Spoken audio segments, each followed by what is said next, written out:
Can boiling water turn to snow?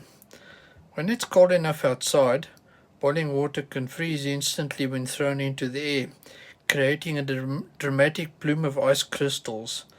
This isn't just a cool trick, it's real physics phenomenon known as the Mpemba Effect, where hot water can sometimes freeze faster than cold.